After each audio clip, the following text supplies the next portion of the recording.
Hello and welcome to Empowerment. I'm Kelly Whetstone. Thank you for joining me today. It is 10 a.m. Pacific time on Tuesday, June 9th, 2026. I'm happy to be here, as I always am, to be with you live every week. But I'm especially happy today because C.A. Brooks is joining me for our June 2026 Meeting of the Minds.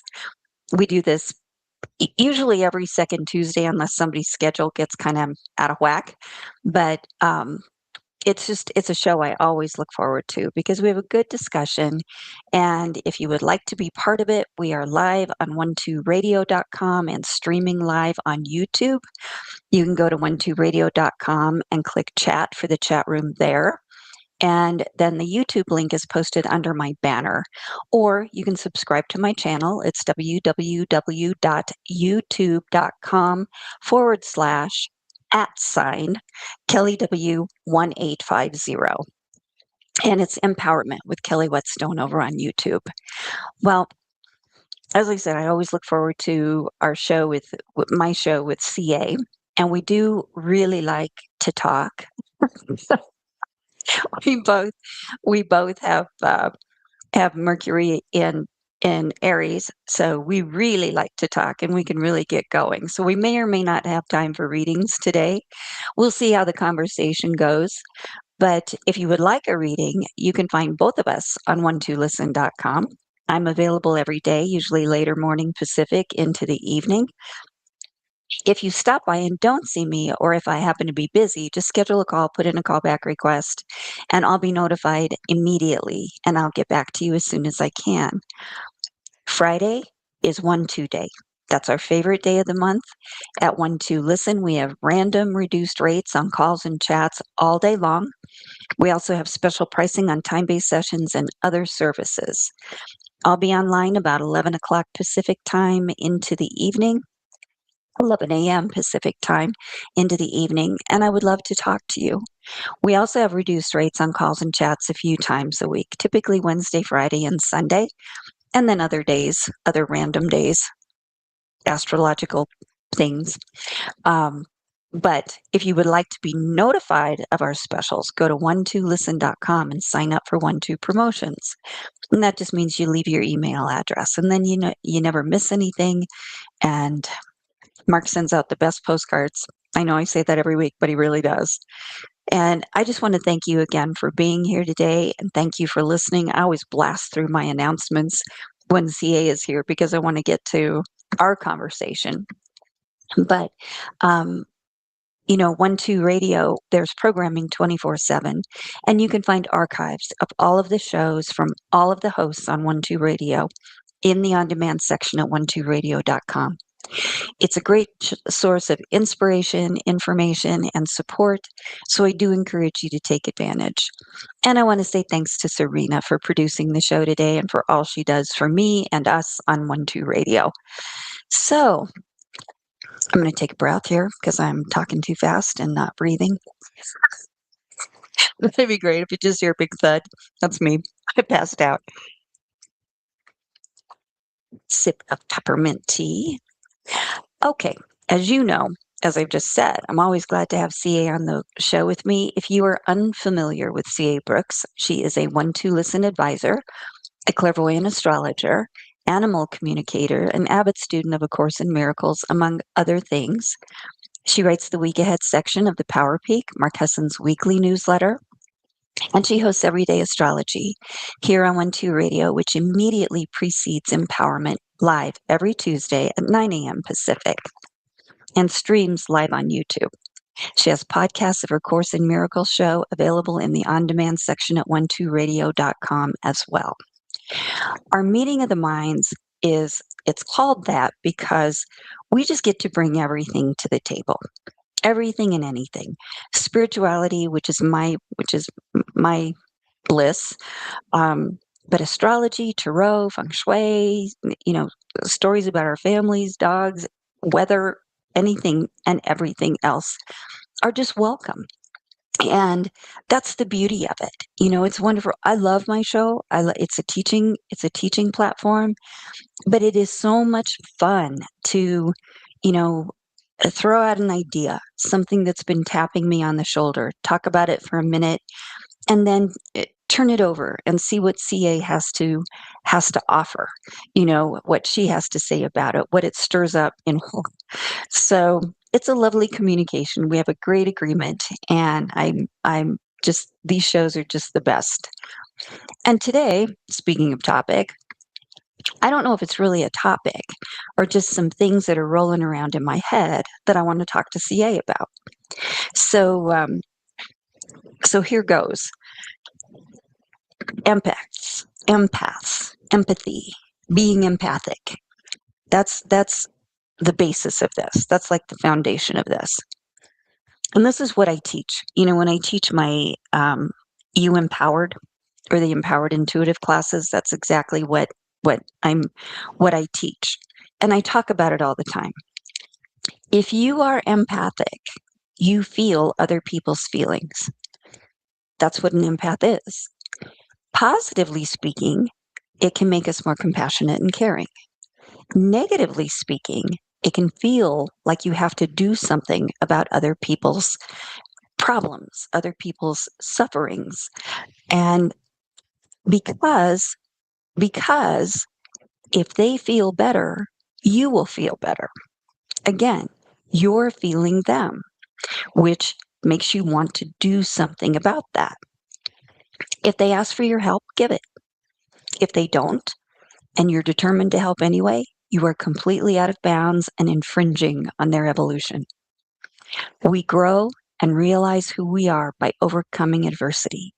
And that's what we came here to do. And nobody ever, ever, ever got gypped on the God factor. Nobody. And I know I've talked about this a million times, but it's really important. And I've recently had a new realization about it. So that's what I'm going to get to. But I just want to set the stage by saying that, doing something for someone that they can do for themselves is enabling. It's not helping. And in fact, where their higher self is concerned, it's disrespectful. It truly is disrespectful. You jump in and you fix it and you feel better, but it's a Band-Aid because life is going to keep on being life. It just keeps coming. Just keeps changing. That's what we're here to experience, to watch it kind of like a movie, for lack of a better metaphor, but to watch it, to see it, but to know that within us is what's creating it. That infinite self, that total source that we are never separate from, the infinite God mind. So life's going to keep on being life. And the next time the person that you rescued encounters a similar situation, they may not know how to handle it. And if you're around, they may just come back and ask you to fix it again. And maybe then you don't want to because you helped them before and they should be able to take care of themselves. And then you're the bad guy for saying no. Bottom line is we create our own monsters by not staying in our own lane. We disempower other people and we disempower our children by overcaring and overdoing. And where kids and family is concerned, there can be other motives, a lot of other motives tangled up in there too. But when we're empathic, if we want to help someone because we are feeling their pain, our job is not to fix them, but to look at ourselves, to fix ourselves. Number one, firstly, realize this is our perception of their situation. And so what do? We use our tools. We ground, we release energy, meditate, detach, etc. There are a lot of things. Get somebody to help. Get somebody to clear your energy for you. It's up to us to use what we need, what we know to use to get back to ourselves and to honor their infinite self by getting out of the way. But here's a twist. And this is the realization that came to me just a couple days ago. I was talking to my cousin B, who is one of the sweetest people I have ever known. She's a healer. She's incredibly empathic. And she was talking to me about her best friend who's going through a really tough time and is totally swallowed up in drama. My cousin said, I feel so bad for her. I pray for her. I keep trying to help her and I offer ideas to help, but she never takes my advice. She just keeps coming back saying things are worse. And I feel so bad. She's just constantly on my mind and I don't know what to do. And so, as I said, my cousin is a light, a beautiful, loving spirit. And her friend, what was happening, what I realized is her friend was in effect using her light, B's vibration to feel better by unloading her misery on B. And because B is a healer and an empath, she was just taking it. And so she was all loaded down with it. But she was frustrated because she kept offering suggestions to help. But instead of taking them, her friend just kept coming back with more drama. And I know personally how frustrating that is. But misery loves company.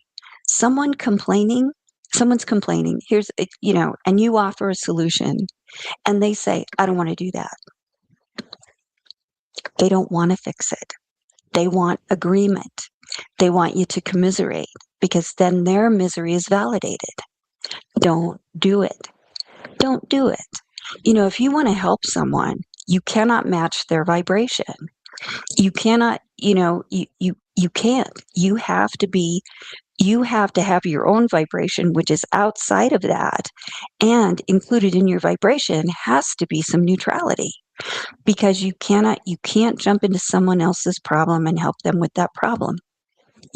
By jumping into it, by vibrating at that same rate, or so to speak, what you're doing is you're adding agreement to their misery, and agreement expands whatever it's given to.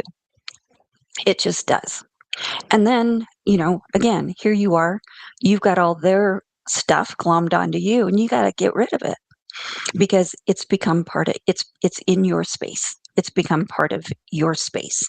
So you have to clear it. It's your responsibility then, not theirs, no matter what. That's how it works. So my advice to B was to detach and set boundaries where her friend is concerned, to have a spirit to spirit conversation with her friend. And you do that. These are very, very viable. They work so well. You get quiet, you imagine whoever it is sitting across from you, and you just talk to them. But you come from a space of neutrality and love, but you come from a place of being very solid in your own being. And you just say what you have to say. And I offered to B to just let her know that she's not available to be dumped on anymore. That she's just not available to just be there. And, so that her friend got the benefit of her energy, but then she was left with a bunch of stuff she had to clear. And that's not selfish. That you have to take care of yourself, and you can't, and being clear means you've got all of your energy to give the world and whatever it is that you do. And plus you feel better. So this is the same thing, really. It's the other side of the coin, maybe, as interfering in someone's evolution by fixing something for them. In this case, the person that keeps coming back to share their drama feels better, but they haven't taken care of the situation they're in. They're not moving ahead. So this is another Band-Aid, right? So they're not solving anything. They're not empowering themselves. They're just, dumping a little energy, feeling better, and then they're still in it.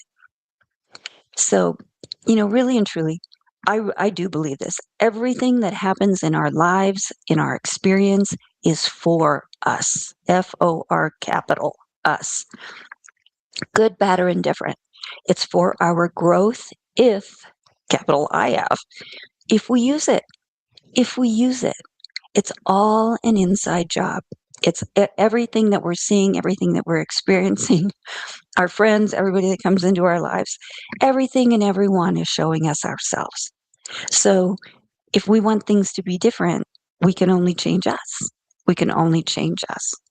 And loving your friend, it doesn't, setting those boundaries doesn't mean you're kicking your friend to the curb. Um, you're loving them and you're respecting them for who they are, the individualization of source. Loving someone does not mean bearing their pain or trying to keep them from encountering pain. It's being supportive while they have their experience. This exalts God in the midst of them and in the midst of you. So, on that note, I want to welcome CA. Thanks for being here today. And just tell me what you think. Well, so many good ideas, Kelly, and thank you very much for inviting me onto the show and for this kind of standing date on the second Tuesday of the month. It's always wonderful to just, to collaborate, to cooperate. So thank you very much. Good. But so many things going through my head. Wonderful, wonderful topic that, of course, is also a topic that we continue to deal with. I mean, even never going to get to the point, I don't think, when we go, okay, I got this handled, I got this figured out. But, I have to, I just want to introduce a couple of things that I find very interesting and funny and just the synchronicity of it all. Because you were born with a Pisces moon, correct? Mm-hmm. Yes. And I mean, I know that. I've got your chart sitting right here. But anyway, the way it's funny is because I was actually thinking about you yesterday because I'm very into the moon phase astrology, and there's 96 different phases of the moon. Well, the moon was in Pisces yesterday in exactly the phase of when you were born. Wow. And so whenever I see that moon, I go, oh, there's Kelly's moon. But if there would be a good description of this moon, it's the empath. Because it's Pisces and all the water, moons are the water signs in general, even if it's not just a moon, if you've got a lot of planets in water. It's like you can't separate water from water, if you know what I mean. So we just naturally flow into that other person. There's not a natural boundary unless we create it. But you are incredibly psychic, incredibly empathic, and yet I always associate you with the word boundaries. You're one of the people, you are the queen of boundaries. I mean, you hopefully, or maybe at some point, learned early on that's what you had to have. And it's not about not loving a person, or it's not about shutting down the empathy. It's about all the things you talked about it, disempowering others by kind of taking over their job, by not giving them the opportunity to do it themselves. I mean, it's kind of like, think about a typical 2-year-old and you want to dress them. Here, you're going to wear this little shirt and these little shorts or whatever. But what do they typically say? I want to do it. I want to do it. That typical sense of, you need to differentiate yourself from authority or from, and sorry, let me close my door. My dog's going crazy.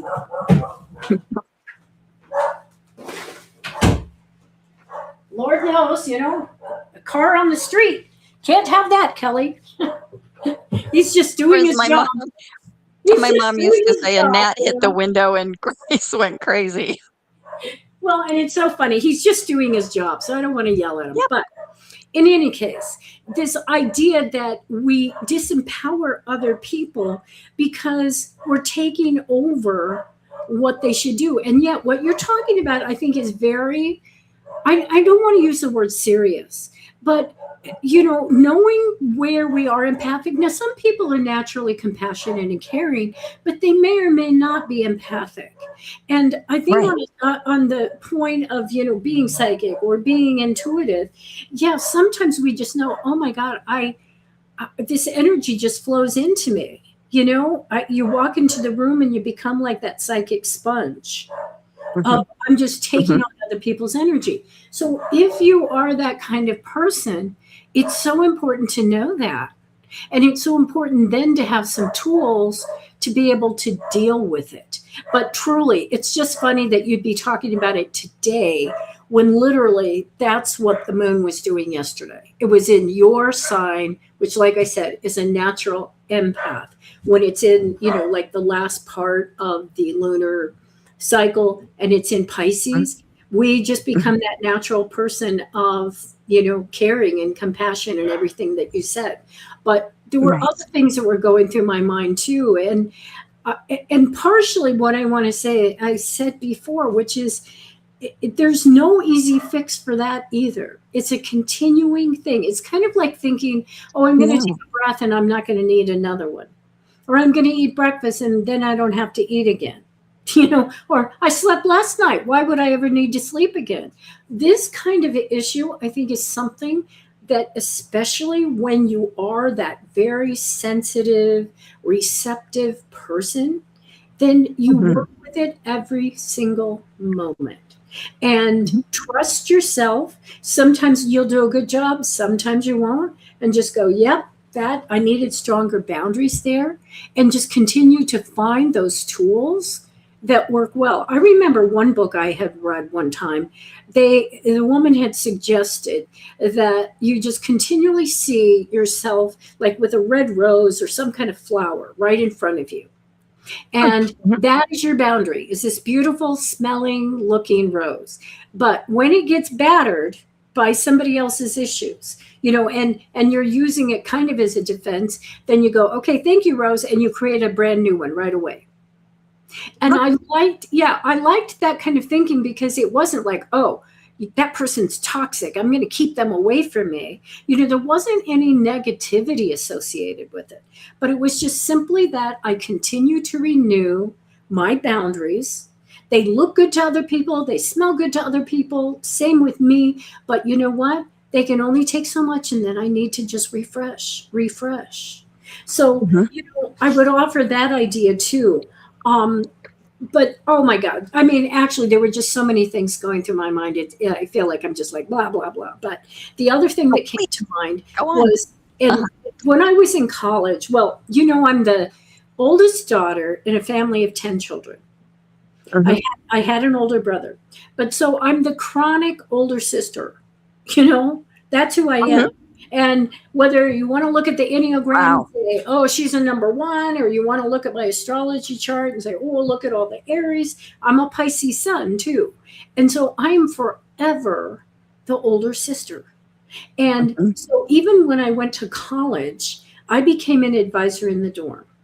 And everything that you're saying, I wish I knew you in college, because you could have talked me through all this stuff, because I didn't know how to set boundaries. And in some ways, it was my job. When somebody had an issue or somebody was upset, it was my job on the floor. And I think I had 60 or 80, girls on my floor. It was my job to kind of, to take care of them, or to be the mother, or to listen to counselor. Them. Yeah, to be the older sister. Yeah, I was a counselor. So, but what I found was so interesting, because, it's like you learn through the experience. And at first I was like so taken aback. And this happened actually more with friends than it happened with just, people that were coming to me on the floor. But, and that is they, always boys, always the issues with the boys, right? When you're 18 years old. And of course, but somebody would have a major issue with a boyfriend, or this guy or that guy or whatever.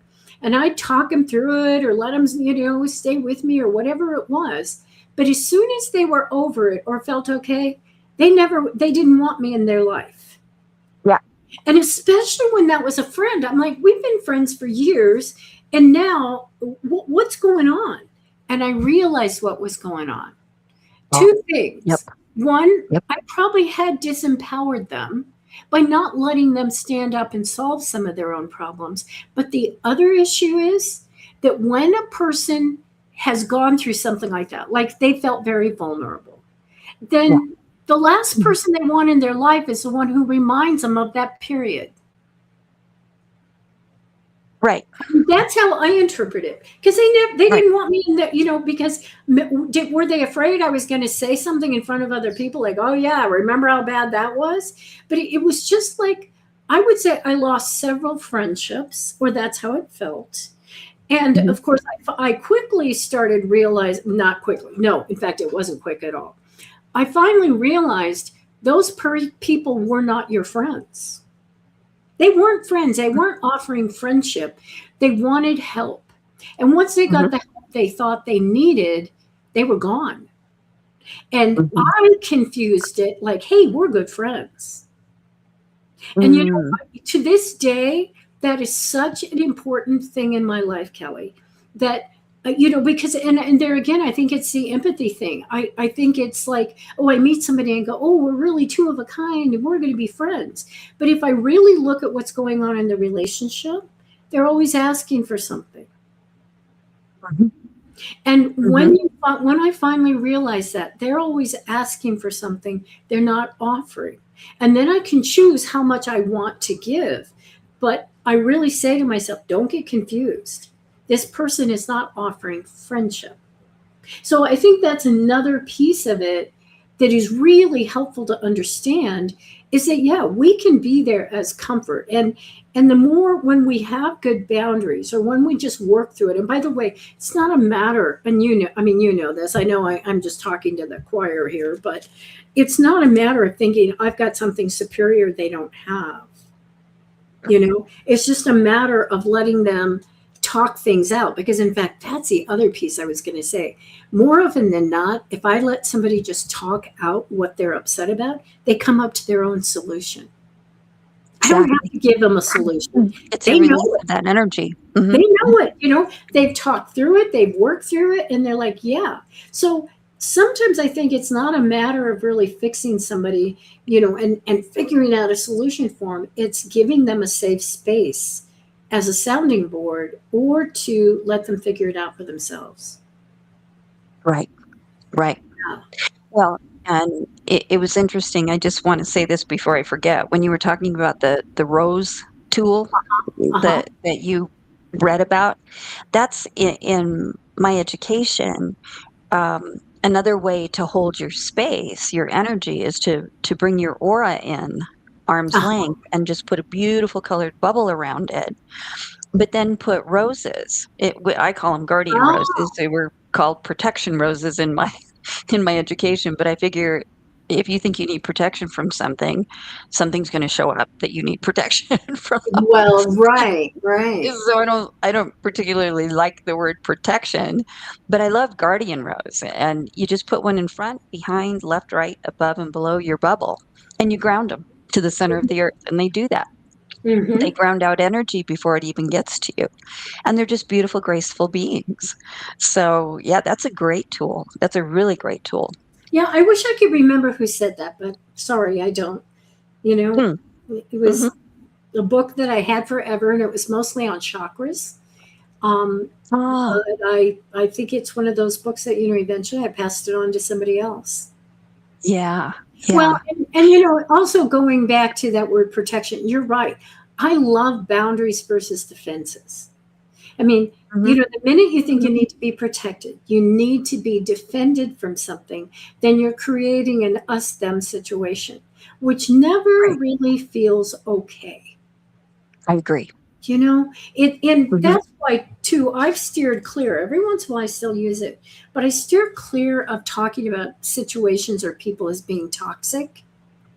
Oh, yeah, no. And simply because, depending on the circumstances, well, number one, depending on the circumstances, anything can be toxic. Wine can be Mhm. delicious, with dinner, Mhm. but it can be really toxic if you drink enough of it. And granted, I get it. I get it. In certain situations, you just have to go, well, I just can't take any more of this tonight, in a situation or with people or something. But as we change our language and just say, you know what, I love going back to the statement, and nobody really knows who first said it. I mean, I think a lot of times it goes to Plato, but it's everybody's fighting a tough battle. Mhm. No matter what it looks like, no matter what it looks like, everybody is fighting a tough battle. Mhm. They're out there too, sometimes feeling beaten up or feeling like they're scared or they're worried or they're not sure how something's going to work out. Everybody's fighting a hard battle.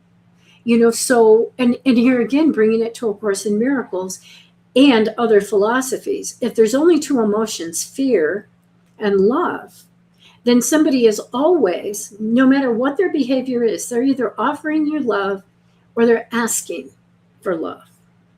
And so, what's the appropriate response?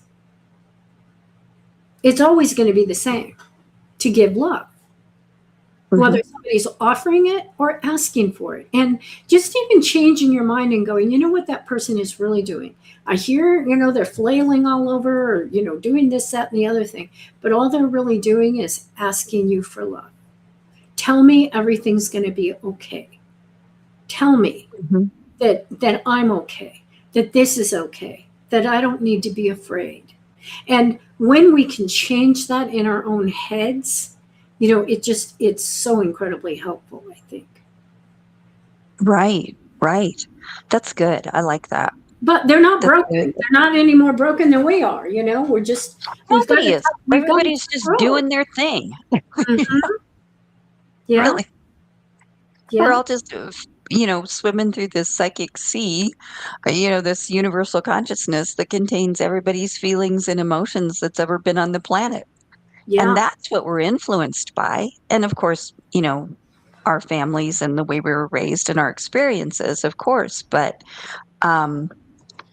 everybody's just doing that.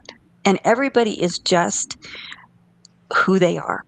And if we can just be okay with who they are, we're free. We're free. That eliminates a ton of misery or confusion. It's just that's how they are. You can't fix them. But you can look inside you and figure and find out just by working with yourself why you react the way you do to them. What they bring up in you, what do you believe about that? And then you're free. And then once you do that, you're free of that too. Well, and what made you, was there something going on that made you think of empathy or empath for this show? Yeah, it was that conversation that I had. Oh, that's right. That's right. Yes. Yeah. Okay. Sorry about that. It was like, I'd already gone too far down the road. Yeah. Because it was just so, it was neat because it was like it was a conversation. I was trying to help her, but it just kept developing. Like, well, this person, your friend, I also had the feeling that when her friend talked to her, that the situation got even more blown up, almost kind of more exaggerated when she talked to B, because again, she was getting relief and release from that by talking, because we do that. We release energy by talking things out. Like you said, people will talk their way around and feel much, much better. But I think it was really just the fact that they have work to do. We all have work to do, but that person has work to do in addressing the situation. This is what's happening in her life. And the more she comes and kind of feels a little better after talking to B, the more she's putting that off. So that was just an interesting thing to realize. So, we're all here.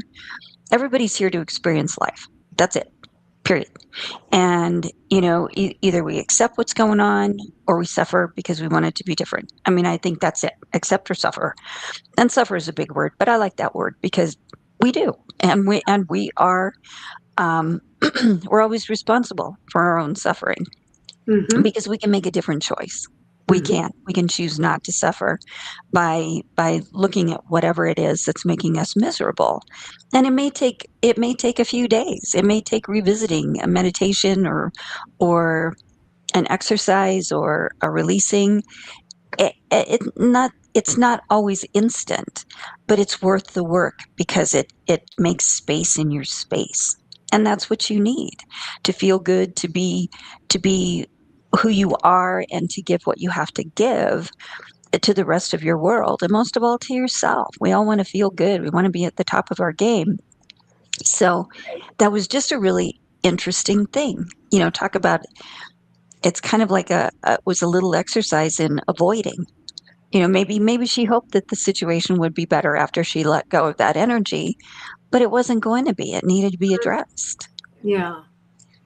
Yeah. Well, and I kind of go back to the 2-year-old wanting to dress themselves or, and whatever. We all have within us this need to grow and to grow in meaningful ways. And so it's natural that we don't want to be dependent on other people, even though we sometimes create those situations. We never feel good about ourselves. No. I mean, we right. really don't. And so that 2-year-old or the one going, me, I want to learn how to do this. They're not going to be satisfied by sitting in a little chair and let their parents wait on them. And not because they have some great psychological insight. It's just who we are. Yeah. It's like, whether you want to consider it the divine spark or any other spark within us, we want to become authentic, independent beings able to interact with our environment and with other people. And so even the 2-year-old knows that. Let me do it. I want this. I want that. I want to express myself. I want to have some level of independence. I mean, people really do, even though they sometimes don't act like that's what they want. Inside, they want to feel like I'm going to be okay because I know I'm going to be okay. I'm okay because I do have an inner voice. I do have an inner connection. I'm not dependent on Kelly channeling for me. I'm not dependent on CA telling me where the planets are. It's nice. There's wonderful conversations, but I'm going to be okay because I've got the connection. Exactly. Yeah. Exactly. And it's figuring out that you can have that. You know what I mean? That you can actually experience that. That is your natural self, your natural beingness. Yes. It's there. But getting out of the way with your head, your mind or whatever it is, that's the trick. Yes. That's our whole what do I want to say? That's our whole job here in incarnations is figuring out that all we need to do is get out of the way. Right.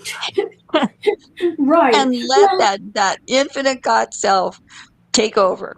And then we're free. And I mean, it happens in little bits, but boy, when it happens, it's like, that's it. That's it. That's it. That's it. And then we can have more and more. Yeah. Well, and you also think about psychologically how we learn things. And like how we learn to walk, how we learn to dance or ride a bike or write a sentence or whatever. If somebody else comes along and solves it for us, like if Dad does our homework, does our math homework or comes along, then what happens when we have to do it for ourselves? It's very nice in the moment. Oh, I didn't want to do that. Dad says he'll do my homework or whatever, or maybe AI will do my homework. That's great. But what when you need to do it on your own? And you really, like you said, you alluded to this, you don't have the tools. You don't know how to do it. And I think that, like with almost anything, like I'll use this as an example. I love to play the piano, but quite honestly, I have been really lax in the last, I'd say 6 months.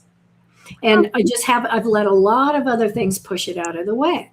So then I go about a week ago to the piano and I just said, you know what? I'm going to play for a few minutes, at least every day. I'm just going to play. I love to play. I want to do this. But I look at some of that music and I go, is that a C? Is that an F? I was never good at reading music anyway, but it doesn't help if I don't read it.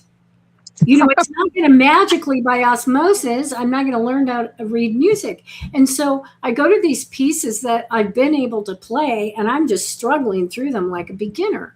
But what I find is every single day, if I will just even spend 5 minutes or 10 minutes, just struggle to do it, read the music, you'll remember, and then, get the fingering on whatever it is. And it's amazing to me how quickly, it builds one day, on the next day, Oh, on the next day. And so not getting frustrated and saying, you used to be able to read this and play it perfectly. I just don't go there. I just go build every good. single day. Yesterday you were able to go this far. Tomorrow you'll go. And it feels And it's good joyful. to, yes, it feels good to be able to do that, but that's how we learn.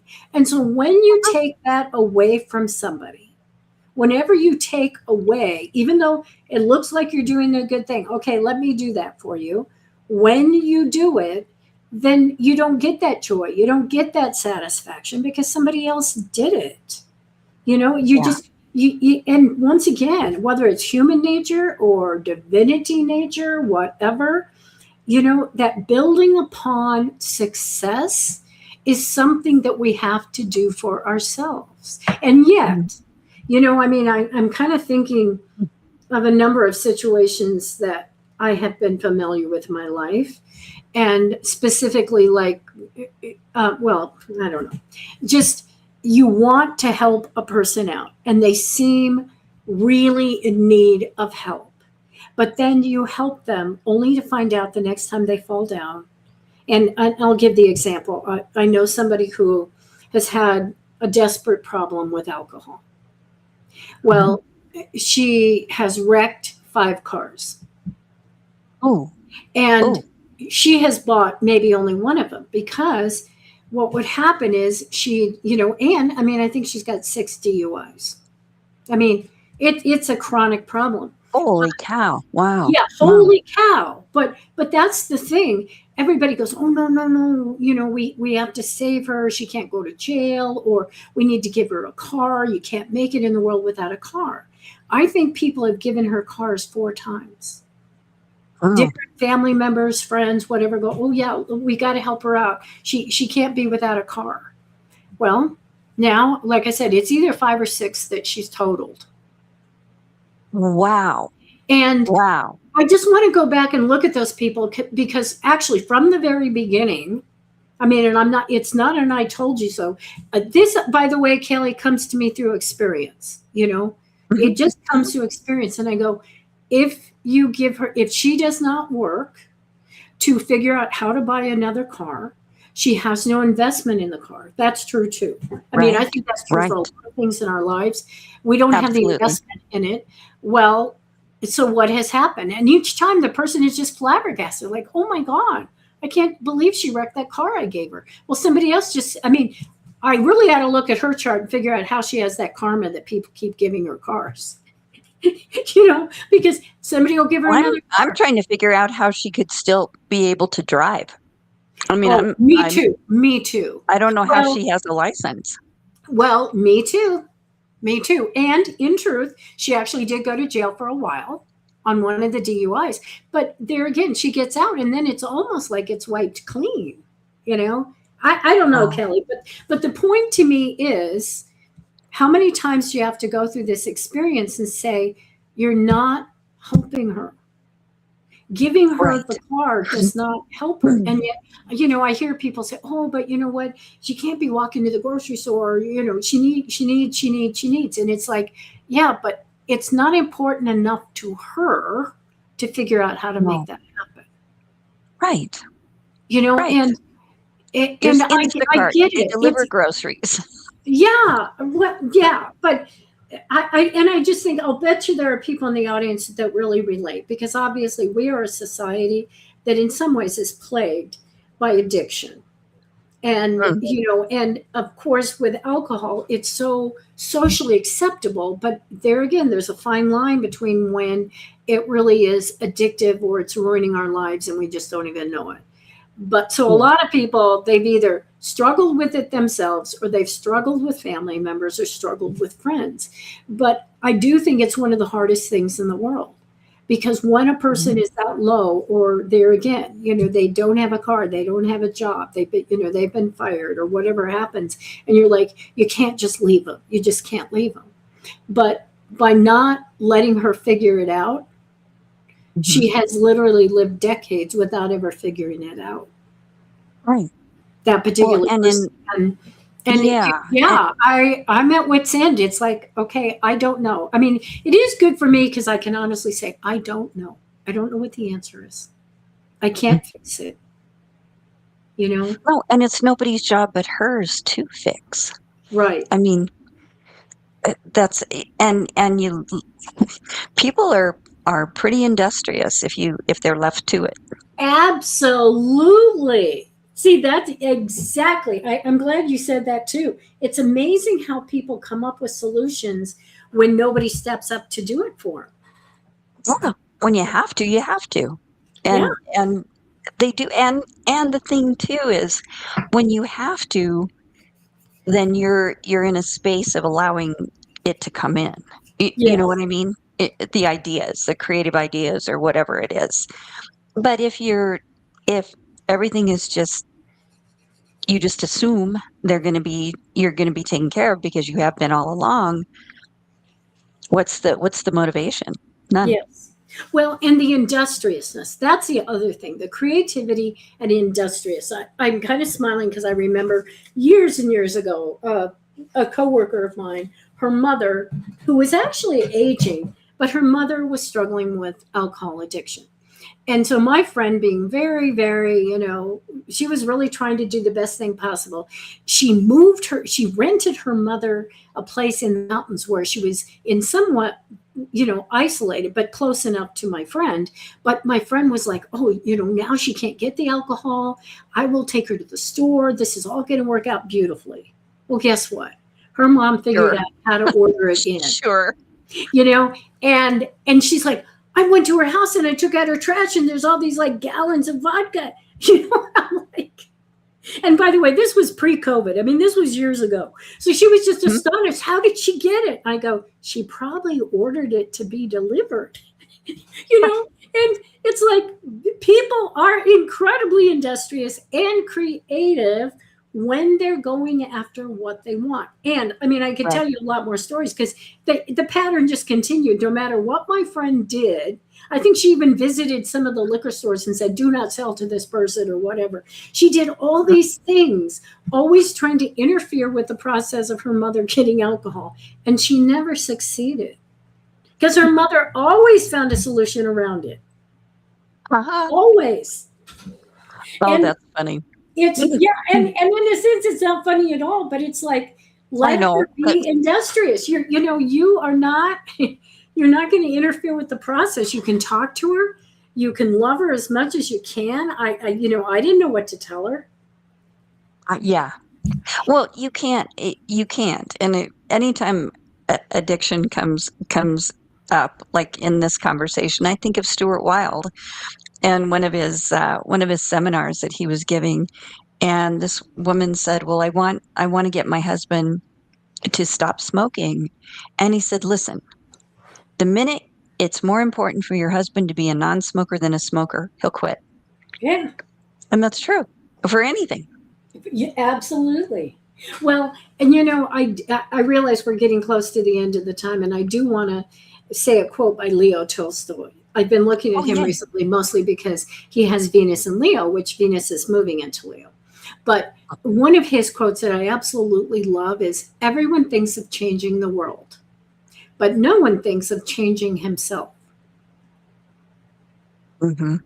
And I love that because that plays into this too. Of course, we want to be empathetic people. We want to be loving brothers and sisters and loving parents and loving friends and being the good, the good neighbor and whatever it is. But most of what is going on, we always want to change the world, but we can barely change ourselves. And if we would just focus on what is it I can do in my life to stay connected to whatever my authenticity is, to my divine spark, to my divine whatever, it's going to lead us in the direction we need to go. And sometimes it's not that I think we should let go of that idea, but let's quit trying to change the world. Let's try to be authentic and living the life that we should. And we might be amazed at how the world seems different to us. Well, and it will be because your world is your world, my world is my world. It's Yeah. we're the center of it. It's there are as many worlds as there are people to observe them, Well, that is and absolutely true. so that's the only thing that will change it, Yeah, really. we're going It, to change our you know? perception. And, one more just short thing. I always Sure. love the distinction between pain and suffering, because Yeah. pain may not be something we can, I mean, we're going to be in pain, but we don't need to suffer. Suffer is, Right. I think, a A choice. voluntary thing. It's a choice. Hmm. It's a choice. It's absolutely a choice. And, if we could even differentiate that and say, yeah, I've got a headache, or, oh, yeah, this didn't work out the way I thought, but we don't have to suffer. We don't No. have to add that perception to anything in our lives. And when we know we're doing it, we can just stop and go, silly me, I forgot again. Yeah. Well, and I like, what Buddha said, we suffer because we want things to be different than they are. We Mm-hmm. just accept things for what they are, to include a headache. Just, okay, it's there. Then there's no suffering because we've accepted it, and it probably will go away Yeah. if we Yeah. just accept it and not fight it. That's right. That might be what's causing it in the first place. Yeah. But there again, the world doesn't have to change. We No. we can change our perception of what it is. Like you said, just I like that. Can you say the Buddha quote one more time? Um, we suffer because we want things to be different than they are. Wow, that is very profound. It is. It's Totally it's profound. it. It's just it. You know? Woo! People are who they are, whatever's happening, the circumstance is what it is, and we are who we are in it. Accept that, and we're good. Yeah. We're free. Yep. All right. Well, on Yeah. that note, thank you very much for On that note, we better having go. me on your show today. I really appreciate it, and I Oh, I appreciate love the having you audience. here. And Thank you everybody for go being on here. YouTube, and thank you for joining us. And yeah. Yep. Well, everyone, you've been listening to Empowerment. I'm Kelly Whetstone. My guest today was C.A. Brooks. We're here on 1-2 Radio, where we're changing the way that you listen to the world, and also on YouTube. So I wish you all a very, very blessed week, and please stay tuned for Katie Weaver. Thank you so much. Bye-bye.